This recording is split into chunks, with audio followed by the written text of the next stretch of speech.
Welcome to the Horror Chronicles with your hosts, Ryan and JT. Now follow us through the deep, dark realm of the horror world. Let's talk all things horror.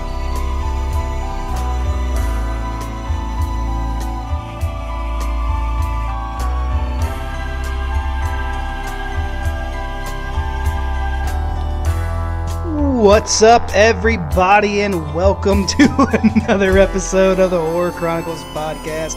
I'm your host, Ryan, and with me, as always, the man, the myth, the legend. In my own mind.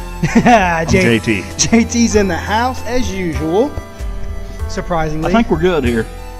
Cool. Sorry, guys, we were having a little bit of technical issues, but... Yeah, Ryan farted on the mic. Yeah, for some reason, it put it to sleep. It's that sleeping gas. But yeah, I think we're doing okay. Looks good. So what's up, man? I feel like I just saw you the other day. I know. I mean, it's crazy. Cray. Yeah, man. Had a little bit of stuff to do today. Had to go to the city council meeting and spread some of my... Well, my wife did a lot of talking. Damn, you're important, dude. Yes. I'm a high... Freaking city council. I'm a high member of society. You got big balls, too. Well, yeah, but, they don't, for some reason they get pissed off when you show them in the middle of a council meeting. I don't understand it. Whatever. They kind of frown on that. Whatever. But anyway, today we're going to do one of my freaking favorite movies of all time. Something that, to me, is, I watched this movie. If I just hear the music of this movie, it automatically just brings me back to a really good time in my life, man. You know what I mean?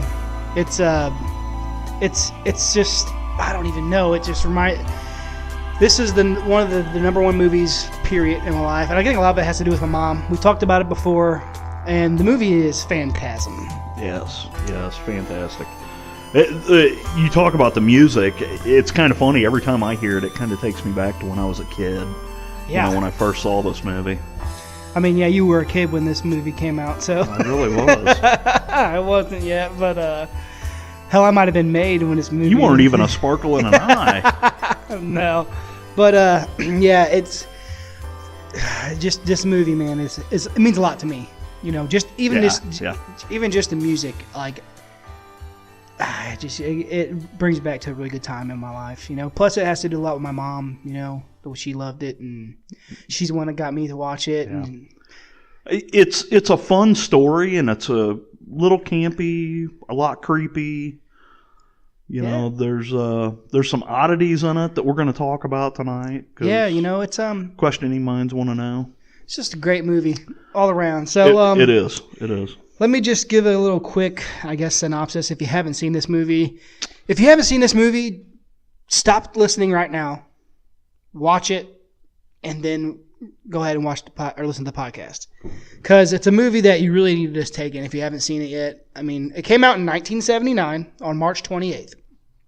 So it's a little older, but I mean, hell, Halloween's older, and look at it. Yeah, a lot of the great horror movies were older movies. Yeah, and so basic synopsis of this a little bit, I guess we'll say. Here's a teenage boy named Mike, and him and his older brother Joey, and their buddy Reggie, which is by far one of my favorite characters ever.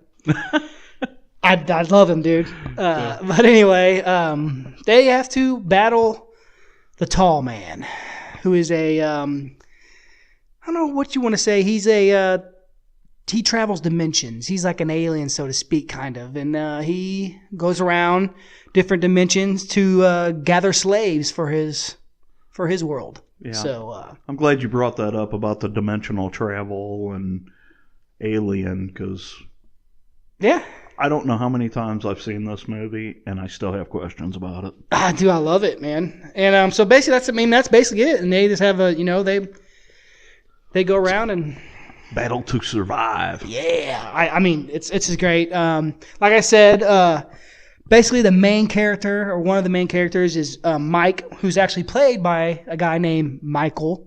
Yeah, Michael Baldwin. Michael Baldwin. And then you got Joby, who's his older brother, played by Bill Thornberry. And like I said, Reggie, one of my favorites. Yeah. played by a guy named Reggie Bannister. Yeah. I wonder if he couldn't get used to having a different name, so they use the same name. Yeah, but, it's they do that sometimes, though. The guy's just got a cool name. And then you got one of the coolest freaking fucking names ever. The main man, the tall man in this, and his name is Angus Scrim. Yes, sir. Yes, sir. Very iconic face. You even if you haven't seen this movie, you've probably seen photos from it or pictures of this guy. He's just a creepy bastard. Yeah, and he's just an awesome character, and I mean, the name alone, dude. I don't know if that's his real name. Yeah, I'm not sure. But it's killer. That's freaking awesome. And he, like it said in here, he played the tall man. But what's funny about it is he was 6'4" in real life. They made him look much taller. Well, here's the thing. Yeah, they wanted, so he wore suits that were too small for him. Okay. And they put 3-inch heels in his shoes. Yeah, because I remember the scene where he's walking down the street. Uh-huh. And like Mike's on one side of the street and the tall man's on the other side, and he's walking, and I was like, man, this guy's wearing like platform shoes or whatever, you know? Yeah. So they did that to make him. It was the 70s, you know. So in the movie he was 6'7". Because in real life he was 6'4". Yeah. So it's just funny they made him wear smaller suits and stuff, so his wrists to make him look bigger. Yeah. Which is crazy because if you think about it, when you're watching it, the part where there's a part where Joby's walking around because his buddy gets killed. I guess let's talk a little. We'll work our way to it. Okay. Well, before we get into that, so let's talk about the director for a minute. Yes. Okay. So Don Coscarelli wrote and directed this movie. Okay. Yep. Don Coscarelli has done some really cool stuff. If you guys don't know, he was responsible for Bubba Hotep, who has got one of our favorite actors in it, Bruce Campbell. Yep. He also did The Beastmaster, which I loved that movie when I was a kid. It's got Mark Singer, who plays the Beastmaster. Yep.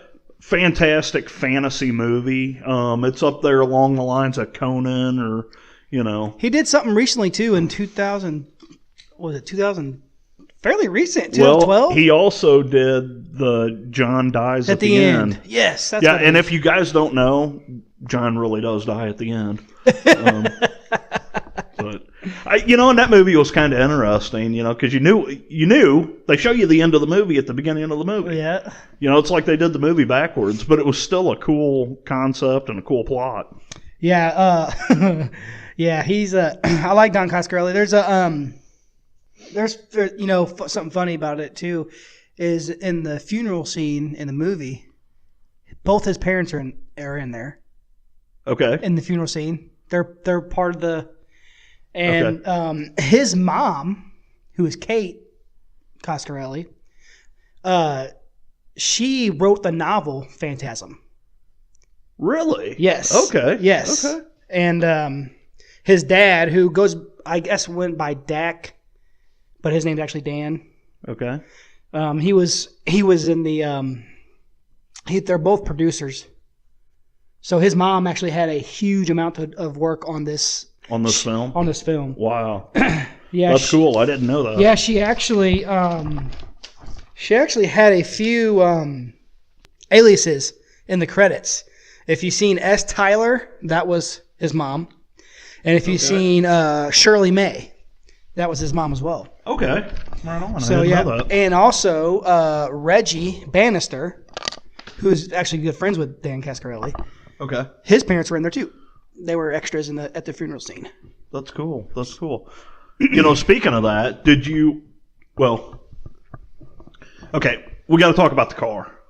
Of course. Got to talk about the car. Of course. Did you see the episode of Graveyard Cars where they rebuilt the Cuda? And they had Don Coscarelli and Michael Baldwin. They delivered the car to them, and they let them drive the car, and it looked just like it did. Yeah, in the because movie. I know that that he actually Don Coscarelli, because the car got sold after the movie. The car got sold after the movie. Okay. And they don't know what happened to it. Yeah. The actual car. No one really knows where it's at. But I mean, dude, the whole, that is like we were talking about when we did the Halloween episode, the atmosphere. Yeah. Dude. Yeah. That car, everything about the movie just... Well, that car is iconic in this movie. I mean, it's like a character all its own. Yes. You know, it's not Christine kind of character, but it's, you know, it's a big part of the movie. Yeah, and it's a big part of the series because it comes back. Even though I did find out that they changed the car. Oh, yes, they did. And 3, the one that Reggie was driving. Yeah. It's in the original one, it was a 1971 Plymouth Cuda. Uh-huh. Okay. They dressed it up to look like a 440 with a 6-barrel carb. Mm-hmm. Okay. What it actually was a 340 that they just dressed up to make look like the super rare. Yeah. It was still a rare car. Yeah. But they wanted to make it look mean and just aggressive. And then in later editions, they switched the car over to a Hemi Cuda. Yep. Which is a different entity all its own. And I think they did that mainly because of the it was Reggie's car. So I think he was building one to make it look like a tribute to to that one. Sorry guys. JT's having some issues with his mic over here. He's playing I don't know. I got a screw loose. He's got a screw loose, boys and girls. Anyway, the car, man, that's just a freaking staple. And this movie becoming kind of a cult classic like it did, made that car, even more popular in the horror world. It did, yeah. Yeah, it's very recognizable. Yeah, and... So anyway, I didn't mean to jump ahead there. Oh, you're fine. No, dude. With this, I don't really care where we go with this one because this movie, I could talk about it all night long, dude. Well, that's good because I've got some questions about this movie that hopefully you can answer for me. We'll see what happens. But, like I said, Coscarelli, he's a director. And this movie was actually filmed in Huntington Beach, California.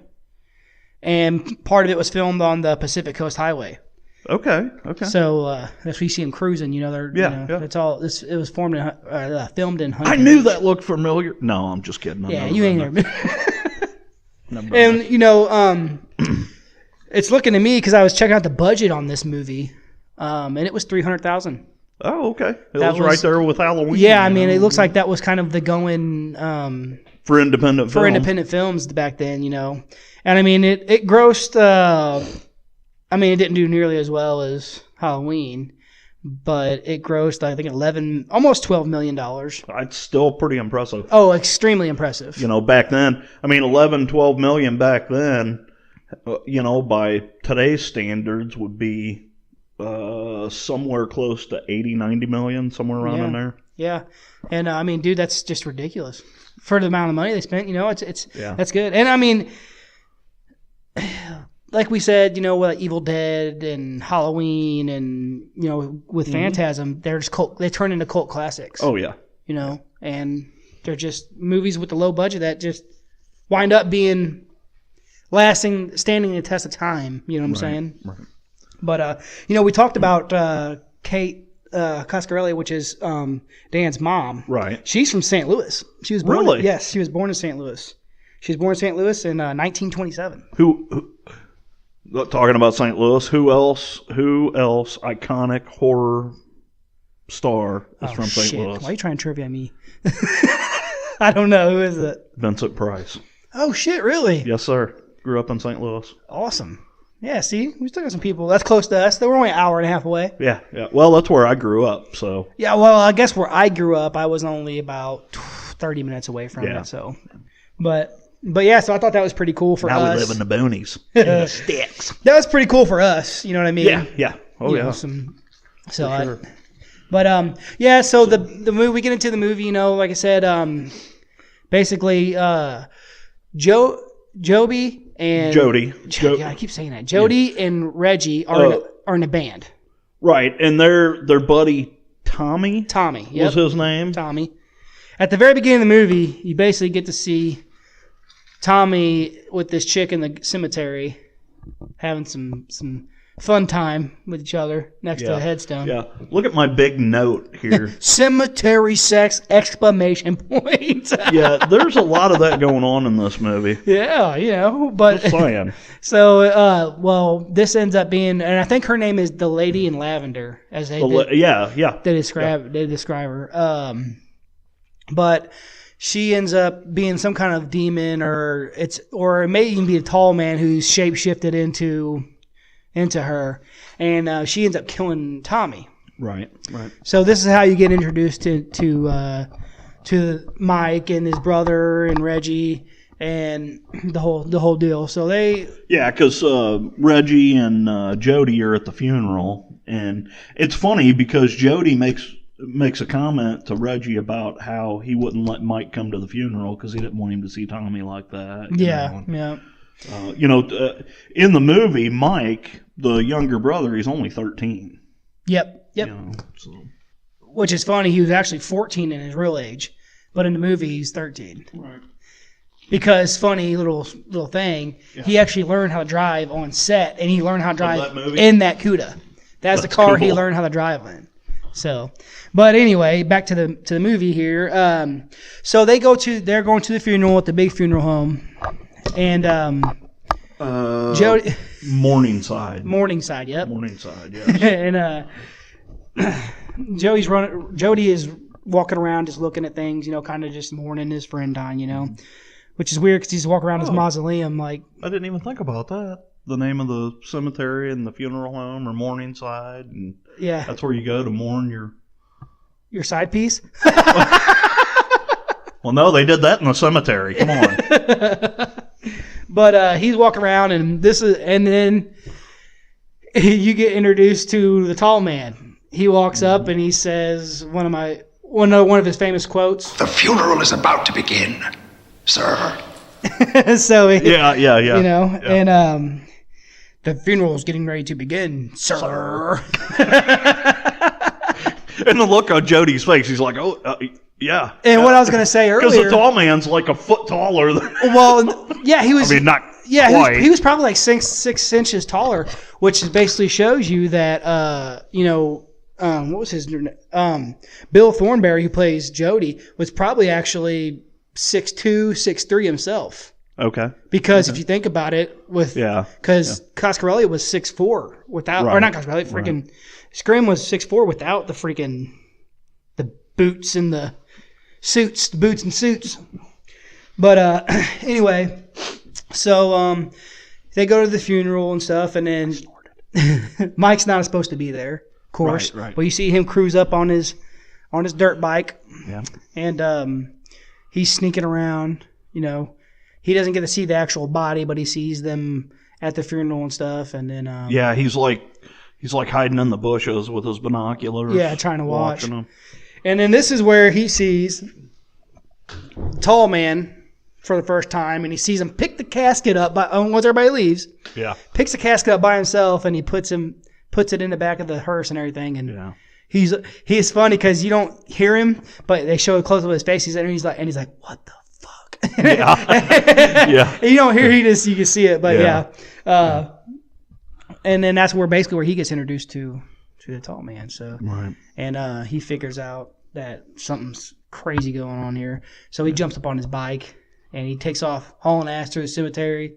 And a tall man turns around and sees him and just gives him this little head twist or something. This little voodoo and knocks him off his bike or whatever. Yeah. And then basically we go from there. Yeah. Well, and at one point as he's going through the cemetery, is that where he sees the little like Jawa looking thing? Yeah, the little dwarf okay, I'm a Star Wars nerd. I'm sorry. Well, it's funny you say that because this movie came out before that. No, after that. Yeah. And they were based off of the Jawas. Yeah. Yeah, that's what they were based off of. Okay. It said that they look like them. That's what they. Yeah, because he had he loved those movies. Coscarelli did. He's where he sees those, and what's crazy about them, all the like whatever you want to call them, we'll call them dwarves or whatever. Yeah. All of them were played by children. Little people. They were actually played by kids. Right. Oh, okay. Right They're on. all played by children, you know. So I just assumed it was a bunch of little people out there. yeah, like Wizard of Oz. But, so right after that, he goes to see a fortune teller. Yep. Okay, and there's a young blonde girl that takes him inside and introduces him to her grandmother. Who's the fortune teller? And then, like the grandmother, doesn't talk, but she communicates through this young girl, which I don't know what that young girl's name was. I don't know if they ever told us her name. They don't in the movie, I don't think, but they do. If you look it up, they tell you who. Yeah, they probably. But they don't tell you in the movie. Right. So as they're doing this, he's. Basically, Mike's worried that Jody's going to leave and leave him there. Because and by the way, both their parents are dead. Yeah, both of their parents had died earlier. Yeah. They had died, and then Tommy died. Yeah. And then, Jody was actually gone, and he came back. Right. To look out for his little brother and stuff. Right. So, but as he's at this fortune teller's house, she kind of... She does this, like, I don't know, the only way you can describe it is like a magic trick kind of thing. Mm-hmm. She makes a box appear on the table, and they have him put his hand inside the box. Well, of course, he's reluctant to do it, but eventually he does it, and after he does it, the thing kind of clamps down on his hand, and he starts freaking out. It hurts, man, this thing is really hurting me. And they're telling him, don't fear, it's your fear is what, is what is causing the pain. This box isn't hurting you. It's all in your mind, kind of thing. And I thought that was kind of interesting. The reason why I wanted to talk about this specific spot was this is my first question of the movie. So after that, I don't remember exactly what the next scene is, but shortly after that time, you see this young girl going into the cemetery. Walking into the cemetery. And, they got the creepy music playing. She walks through the gate of the cemetery, walks up, and then the next time you see her, she is inside the mausoleum, and she's walking down the hall, and she opens the door, the foreboding door that nobody's supposed to open. She opens it and looks inside, and they don't show you what she's looking at. But then the camera goes back to outside the mortuary or the funeral parlor or whatever you want to call it. And you hear her scream. This blood-curdling scream. Never in the rest of the movie do they ever tell you anything about this girl. Yep, at all. You don't see her or what happened to her. But she comes back. So what happened to her? She comes back in part 2. She comes back in part 2. Yep, she comes back in part 2. And Mike comes back. Well... That's part 2. That's part 2. Yeah. We'll talk about that, I'm sure.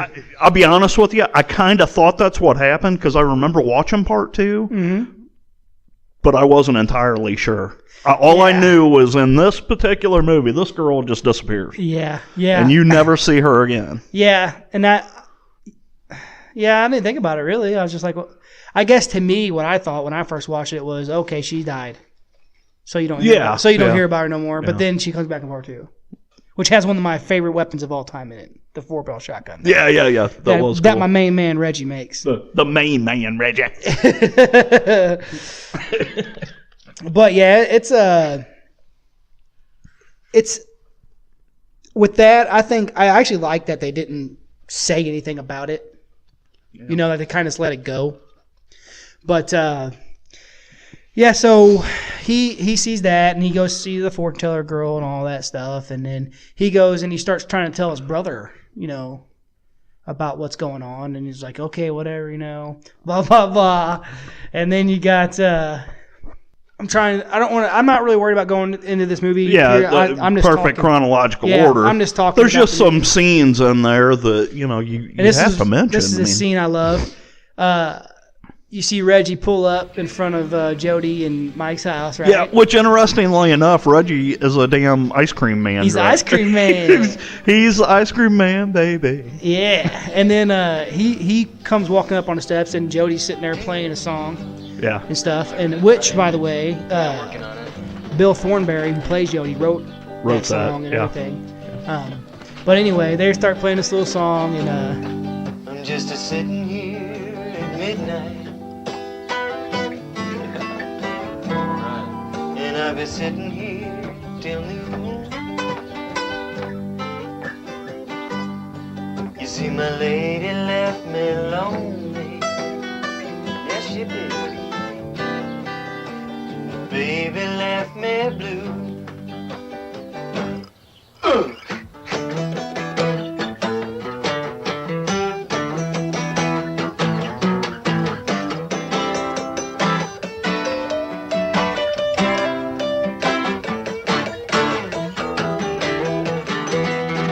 Then Reggie says one of my favorite things that he says in the movie.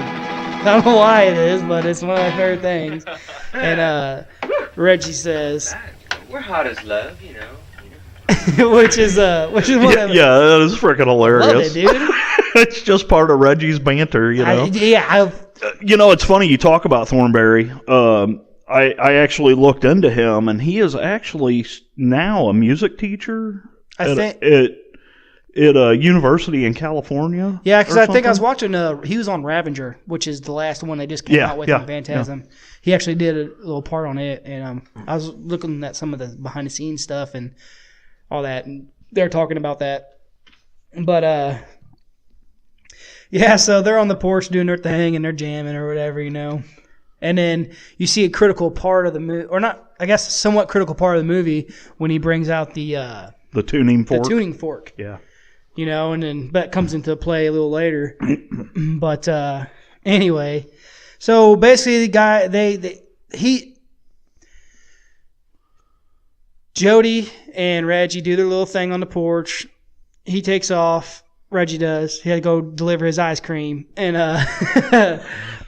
and then here comes his brother. Here comes Mike. You know, he's still trying to convince his brother what the hell's going on. You know. Yeah, he knows there's something going on. Yeah, and he just doesn't know what yet. He had snuck inside the mortuary, Morningside, trying to figure out what's going on. You know. Right. Well, he ends up getting the tall man ended up coming after him or whatever, you know, and one of his minions grabs him. Yeah. Oh, yeah. Yeah. The silver balls. The silver balls. Oh my God, like, dude, that is the most iconic thing of this movie. And what's cool, you know, where Coscarelli got that from was a dream of his. Okay. He had a dream when he was younger, when he was a kid. Was he dreaming about a pinball machine? the Death of a Black I mean, because that's what they look like. They look like pinballs, except they're bigger. Well, what he said, from what I read, that he had a dream when he was a kid, that he was running down this marbled hallway, and there were these giant silver balls coming at him. Really? Getting ready. Because that's exactly what happens in the movie. So yeah, that's straight from his dream when he was a kid, when he was like 13 or 14 years old. Yeah, so basically the tall man, he uses these balls like a weapon. And that's what that's kind of funny. The tall man uses his balls as a weapon. Anyway, well, that was it. That was in his dream too, actually. With the stuff coming out. Right. That was actually in his dream. Yeah. But he said it was spikes coming out. Well, it wasn't a spikes in his dreams. It was something weird. I can't remember for sure. It was some kind of weird like hook. It was a hook. It was like a rusty hook or something that was in his dream that was coming out of it. Okay. But with this one, he just modified it. They were kind of like a weird looking arrowhead kind of thing. These ones, it was kind of like I don't know. It's almost a spearhead kind of. Kind of.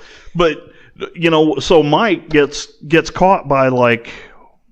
Oh, what was he? He was like a groundskeeper or something. I don't know. He was the tall man's helper. Yeah, one of his little. That was kind of a cool scene too, where when he first gets in the mortuary and he's in the casket room, where all the caskets are, and he hears the guy coming, so he hops on a casket real quick and shuts the lid and leaves it cracked so they can see. And so the guy walks through, and right before he lifts up the casket lid that Mike is hiding in, the tall man walks in and he turns around and they walk off. Yeah. And then that guy ends up winding up catching Mike. Yeah, But the tall man sends one of his spears out, and it freaking drills up into dude's head. Yeah, it ends up missing Mike, and because Mike bites the guy's arm. He's got Mike like in a headlock or whatever, and Mike bites his arm, and the guy kind of drops him, and when he looks up, this ball with the spikes, sticks right in his head, and then a drill bit comes out and drills right through the bridge of his nose. Yeah. And the friggin' blood spray, dude. Out. Oh my God, it is so awesome. I love that. Dude. So awesome. Yeah. And that part freaked me out when I was a kid. I thought it was cool as shit, dude, with the squirt and and then here comes the tall man, he ends up seeing him, and it's funny because this movie is totally from the 70s. Because the acting, like the kid, whenever Mike turns around and sees Tall Man, he's like, a big deep breath and goes, shit. He does. He does. And then so he gets chased by Tall Man, and he runs up in this room, and he shuts the door on Tall Man's hand. Yeah. And you see him like his fingers sitting there going just tapping. Yeah, it's just tapping on the wall.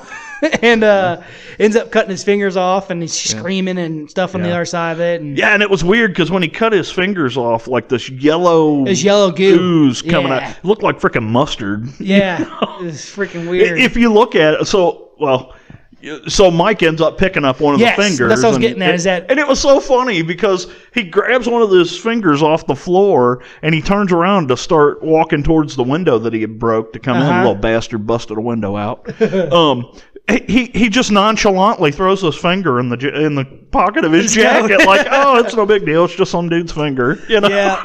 And then he puts talk about giving somebody the finger. Yeah, literally, give him your finger. But anyway, he gets home and he puts it in a wooden box. Yeah. And it's hilarious because when he opens that wooden box, what it reminds me of, it looks almost like a hot dog laying in some mustard. But like moving. But no, I mean, it really is a finger and it's moving and it's like tapping inside the box. And then that's what he brings on the porch with Jody's sitting on the porch and he brings it out and he's like, there's a finger in there. He's like, yeah, I got it last night. He's like, it's in there right now. And he's like, yeah. And they're like tapping the box. Yeah, and he's like, okay, let me see it. So he gives him the box and he's sitting there and he's, takes a second look at it and looking at Mike, looking back at the box and stuff. And he's like, barely cracks it open, just barely. And then he slams the box. And he's like, okay, I believe you. And then what are we going to do about this? It goes from there, and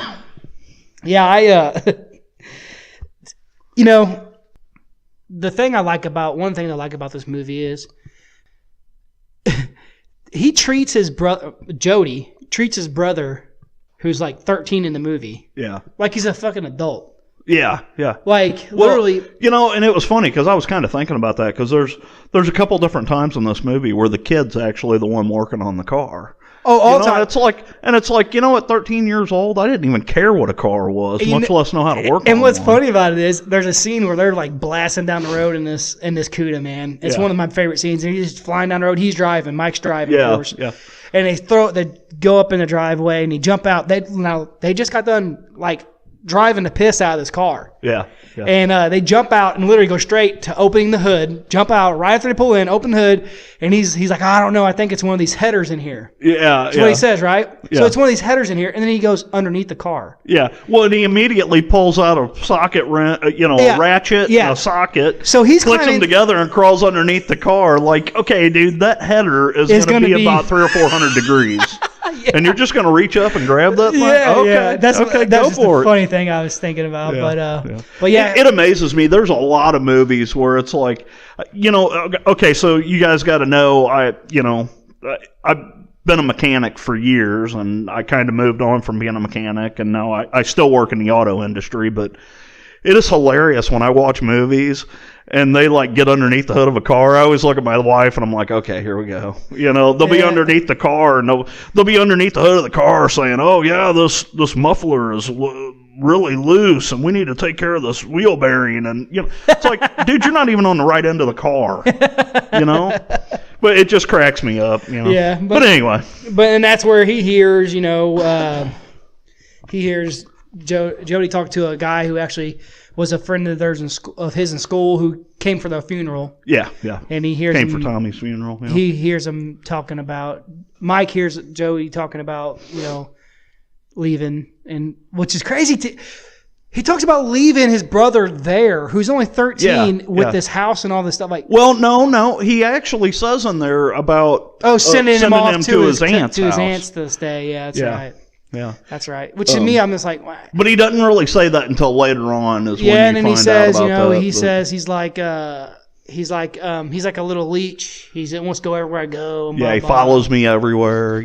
Which is true, because then there's a scene, where he goes to the bar and he goes to meet this chick, or he goes and he picks up the lady in lavender. Yeah. And there's Mike in the parking lot. Yeah, and then so he's following him around, and it's funny because like once they get to the cemetery, Jody picks up the lady in lavender, and they end up going to the cemetery out of the bar. They walk to the cemetery, right? Well, they lay on this fucking headstone. Yeah. Okay, here we go again with my big word on here that's cemetery sex. And it's funny because like he lays her down, and you see him laying her down, and you see Mike in the bushes, like walking through the bushes, watching. And then you hear Jody, the chick unbuttons her shirt, and he's looking at her, and he's like, wow. Dude, one of the classic scenes in that movie is during that whole scene there. Can I talk about it? Yeah, go ahead. Okay, so Mike ends up getting scared by something. I don't know. No, it's one of the little dealies. Okay, yeah, one of the little Jawa things. He ends up getting scared, and he's screaming, and he takes off running, and he runs right past Mike and this chick, he runs right past Jody and this chick on the tombstone, and he's screaming, and Jody looks up, and he's got this girl's panties hanging out of his teeth, and he's like, what the fuck?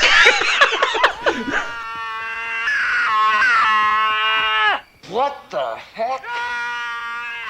Wait here, it's my little brother. I think he's got some kind of a problem. What the hell?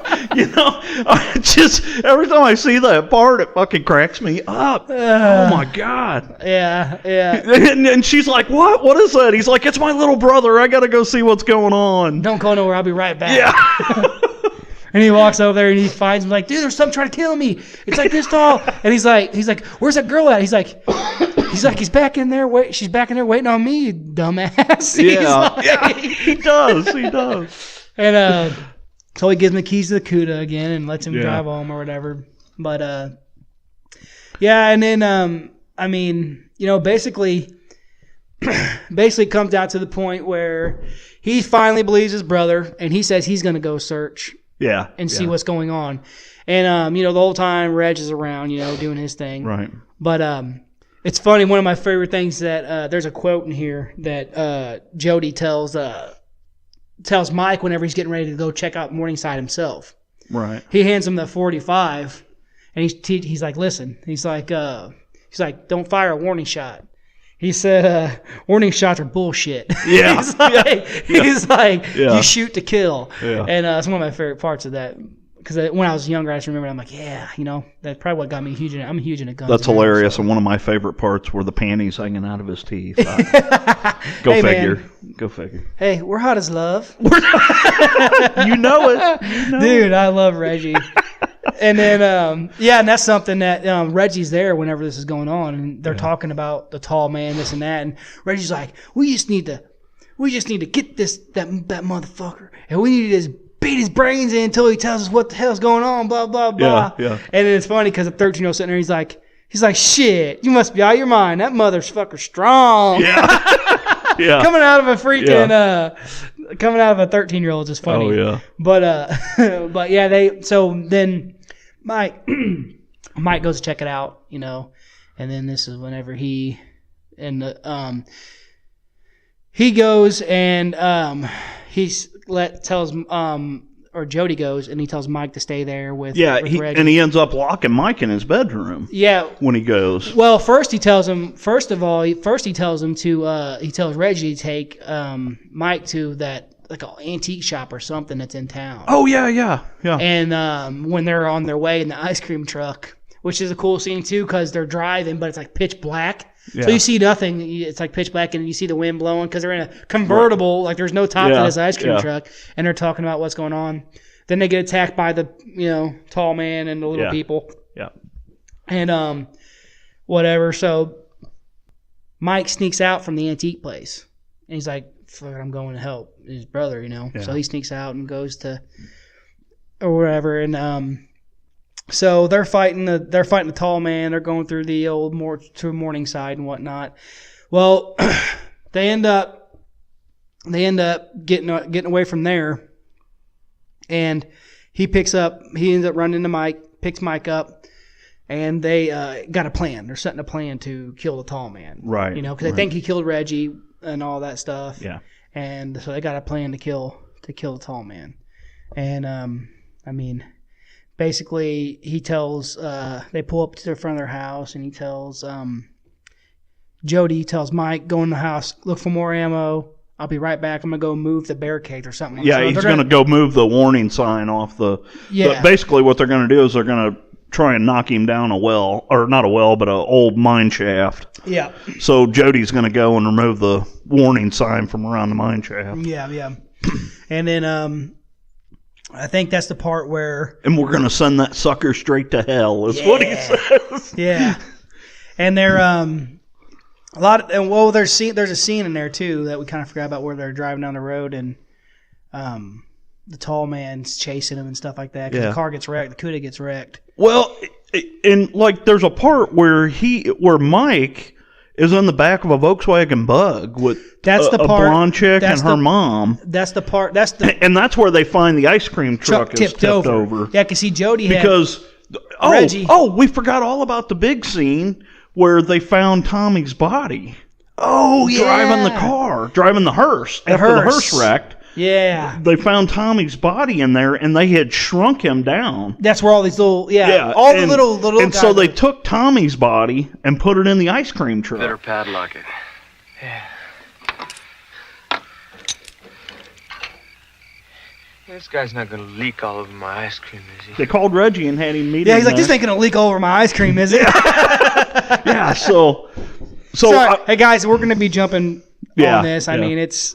With this movie, I didn't really want to freaking try to go hardcore. Do a play-by-play or anything. Yeah, there's just so many cool scenes in this movie. Yeah, and the creepiness of it. And it just, it's another one of those great atmospheric movies. And the music makes it. The music is fantastic in this movie. Yeah, I put this. It's hard for me to which ones I like more, the Halloween or this one. And that's honest God truth. It's very hard for me to figure out which one I like more. Well, I know which one I like more, but this movie is way up there, though. Yeah, way up there. It's really good, And I mean, like I said, we're not gonna do a play-by-play on this. We're kind of just going over some of the scenes we liked and stuff, and some of the facts. There's a funny thing Coscarelli did whenever he made this movie. He rented all the equipment on Fridays. That way he would have it all weekend, only have to pay for one day of rental. And that is, I was like, that's a little shady. That is hilarious, dude. That's freaking. But hey, that's genius, though. I mean.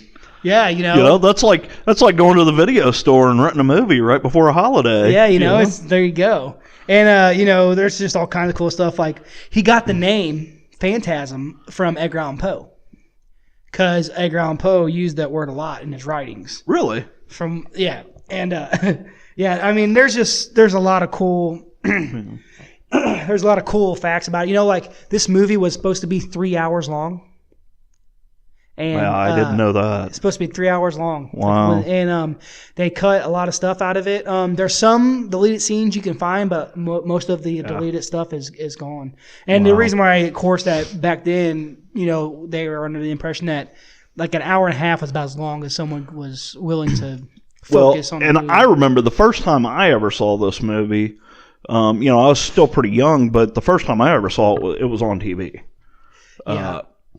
The first time I ever saw my I'm mom. sure it was on like I said, I grew up in St. Louis and they used to do these Saturday night shockers, and I'm sure that's what it was on, was one of those at some point. Yeah. And I mean, like I said, my mom, she likes the movie. She loved that movie, actually. Yeah, You know, and she's the one that got me into it. And it's funny. She was at my house just the other day, and I had that movie like right there for the ready to put in all the time. You know, and she's like, "Oh, Phantasm, we should watch this." And I'm like, "I knew you were going to say that." You know. But another funny thing that you would probably be interested in if you don't know this already. But the song "Ace of Spades" by Motorhead. Okay. Right? Well, it came out in 1980. Okay. Came out a year after this movie. Well, Lemmy from Motorhead Okay. went to the opening. God rest his soul. Yes. He went to the opening of the movie, Okay. and he said that Mike's head looks like the Ace of Spades. I can see that. So he spent the rest of the movie premiere writing the lyrics for Ace of Spades. No kidding. Yeah, I didn't know that. And then he put it out in 1980, the next year. That's cool. That's cool. I was like, that's pretty That cool. is. That's pretty cool, dude. I'd never heard that before. Some of the little things, you find out. Yeah, and I got a weird thing here that I had wrote down, and I was trying to figure out why I wrote it down and how I knew this, but there's a scene like, okay, so the finger, after the finger in the box, in the box, okay, so there's something happens with that, which I don't know if we want to talk about that or not, but with the fly, or whatever, so. Anyway, this finger ends up turning into a fly. Yeah, and then it attacks them, and they have to fight this thing, and they end up killing it by putting it in the garbage disposal. Yeah. So right after that happens, Reggie shows up and walks in the kitchen. And he's talking to him. He's like, "Hey, what's going on, guys? What's up with this? Got a few hours to kill or whatever." And then this fly comes flying out of this garbage disposal and hits Reggie, and he's like, "What the hell is it?"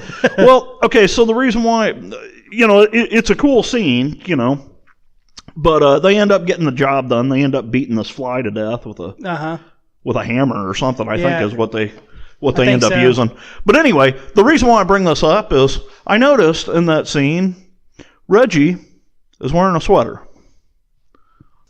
And I'm trying to figure out why Reggie was wearing a sweater. And then later on in the movie, I noticed that Jody is wearing a coat, like a bomber jacket kind of coat, and Mike always just had on like a little denim jacket or whatever. And I kept wondering, so what was the time frame on this movie? What time of the year was it? I assumed it was during the summer, and you want to know how I came to that assumption? Because Reggie's driving a fucking ice cream truck. Yeah. There ain't no fucking ice cream trucks in the winter. Well, it's California.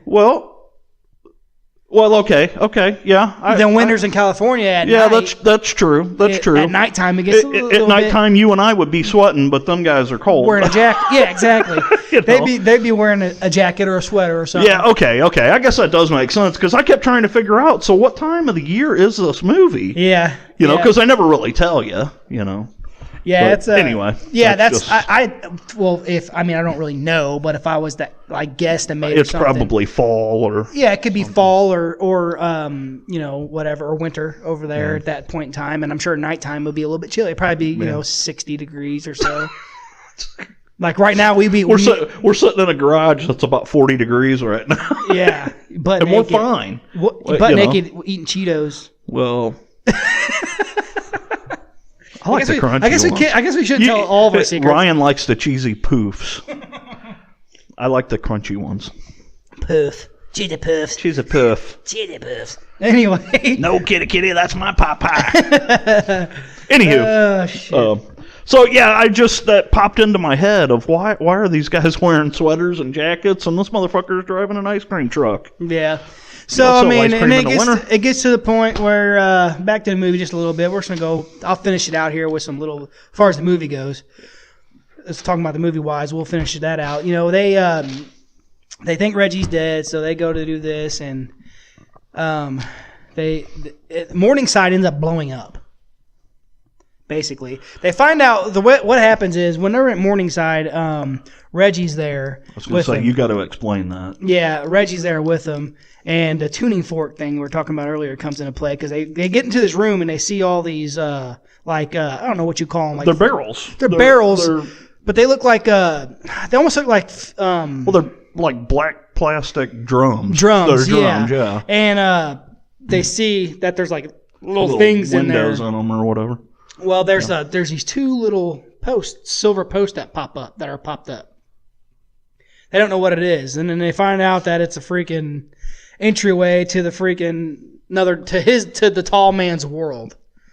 And so they're checking it out, whatnot, and Mike falls through the door, there, but Jody catches him. Right. But he's sitting there and he sees what's going on. The little yeah. dwarfs rolling the barrels. Yeah. Down a huge long line. Yeah, and it's like kind of like a desert scene. It's Mars. Yeah, it reminded me of Mars. Yeah. And and basically they pull Mike back out and they go to leave and stuff, and Reggie's still there in that room, and he's sitting there, he's looking at this doorway of these things, and goes back and it shows seeing him thinking back the tuning forks when he put his fingers on them and stuff. So he reluctantly touches both of the stands at once, and it I guess we would say it opens up the door completely, I guess you would say. Yeah. And it starts sucking everything from that room into there.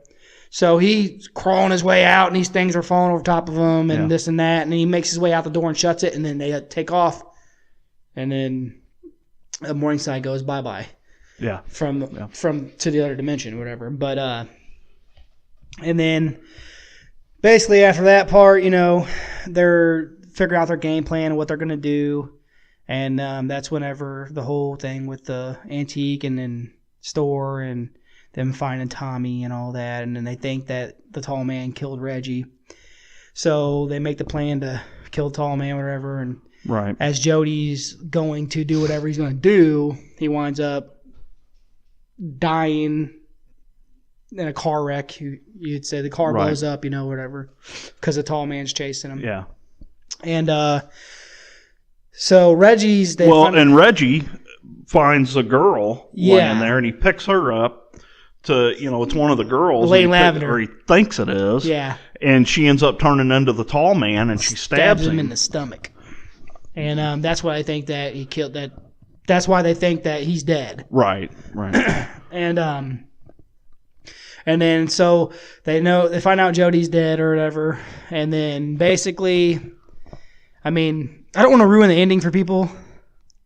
I know you've probably seen this if you're still listening, but I don't know. I think we'll just leave the ending open because put it this way, there's sequels to it. Yeah. Well, and I've still got some weird questions here. Yeah. Okay. So basically, we're gonna be done basically talking about the whole actual scene of the movies. Right. We're gonna go into some other a couple other things. So here's one of my first things is. So Mike gets sucked into this thing. Uh-huh. And he's looking in there, and you're like, oh, this could be another planet. These little munchkin people, this tall guy. Holy fuck, I've been watching a movie called Phantasm about interdimensional aliens. What the fuck is going on here? And then you're just completely confused. Okay, so then you get to the end of the movie. All right? And all of a sudden, it's Reggie and Mike sitting at the fireplace. Uh-huh. Okay? And they're talking about what's going on. And Mike is like, oh, I can't believe this crazy dream I just had. I can't believe that my brother's been killed. And he's like, yeah, your brother, He says tall man killed him. He's like, well, it's not a tall man. He died in a car accident. Well, then you're like, well, what the fuck? Did any of this even happen? Or was it all just a dream? Was it all just a dream? And then you get this really, really fucking bizarre, mushy, campy singing at the fireplace between Reggie and Mike. I'll take care of you, buddy. I take care of you, buddy, and I love you. And I'm like, let's just get out of town for a while. Yeah, I kind of seen that, but It was just kind of weird. And then, Just kinda weird. yeah, I kind of seen that. And then, you know, he's like, "Why don't you go up there and get your stuff together, and we're just gonna go disappear for a while." And this is the part where one of my the famous quote that comes out whenever you think of a tall man. Mike goes upstairs to gather his stuff, and he thinks everything's over, whatever. And then he looks into the mirror. As he shuts the door, there's a mirror on the back of the door. And it's a tall man, and he sits there and he says, which is iconic. Iconic quote, you know, Yeah. the one word quote, you know, that you remember. You know, and it's funny, we didn't mention it as we were going through there. One of the really cool scenes was like Mike falls asleep and he's laying in a bed, and he kind of, you know, of course he's sleeping in his bed, and he wakes up and opens his eyes, and his bed is actually now in the cemetery. Yeah. And the tall man is standing above him, like above the head, like behind the headboard of the bed, like leaned over the bed.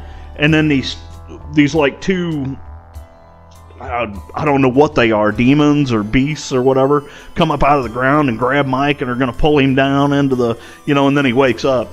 That is a really cool scene. That was something they always showed you in the trailer, and that's what made you think, I got to see this movie. Yeah, you know? And I mean, you got to see this movie. You've seen it. There's so many cool scenes in this movie. I mean, you have got to, you've really got to sit and watch it to appreciate everything we're talking about. Yeah, and it's funny that you mentioned the whole thing about like, is it a dream or not? Yeah. And stuff, because if you watch all of them and then you watch the last one that just came out, Ravager. Yeah. You get the same thing. You're like, what the? Is this all what the dream? hell? But you get to think of it as if it's not a dream, Mike's dream. It's freaking coming from Reggie.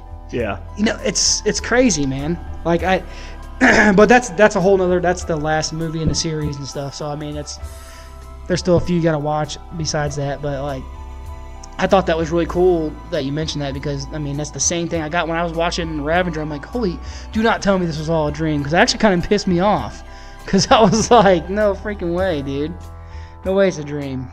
Yeah, you know, so we really thought at this point we really think it's over, because like we said, this movie came out in 1979. Mm-hmm. Part 2 did not come out until 1988. Crazy. Like 9 years later, all of a sudden here's. And dude, I don't care what anybody says. I love every one of the movies. Yeah, they are cool. They're just that campy, that nice, like campy. You know, some of them, like the second one was pretty good, and then the third one, if I remember right, it was like almost getting like a post-apocalyptic kind of feel to it. They found a little boy in the house that's really good with the gun. Yeah. That's one of my favorites. That's number 3 is probably one of my favorite ones. Yeah, it was good. Yeah. But anyway, we won't get into those right now. Yeah, we'll do those eventually down the road, you know. But another quick little funny thing here that I learned about it is in Australia, the movie, they changed the name of the movie to The Never Dead instead of Phantasm. And the reason why is because in 1976 there was an Aussie movie as a sex comedy that came out called World of Sexual Fantasy, but it is also called Phantasma. And it was a comedy, like Orgasma? It was a sex comedy thing. So I thought that was freaking pretty funny. But I mean, there's a lot of cool behind the scenes stuff that you know a lot of people didn't know about. But I would highly recommend this movie if anybody hasn't seen it. It's like a lot of other movies, it's one you're gonna have to watch like without your kids, because there's nudity in it, of course. Yeah, I was trying to figure out. I think when this movie first came out, it was like a Synapse film. But now it's owned by Anchor Bay. Anchor Bay bought up the rights to a bunch of the old school horror movies that we grew up with, and they've done fantastic reproductions of them. Yes, that's why I'm glad me and you both bought that 5-disc set of Phantasm for fucking $15. Yeah, it was cheap. I'm like, dude, no way, because I was trying to buy them a long time ago online, one at a time, and it was like $25 a movie, and I'm like, holy shit, man. But yeah, I mean, that's the movie, guys, and I mean, it's a super good movie.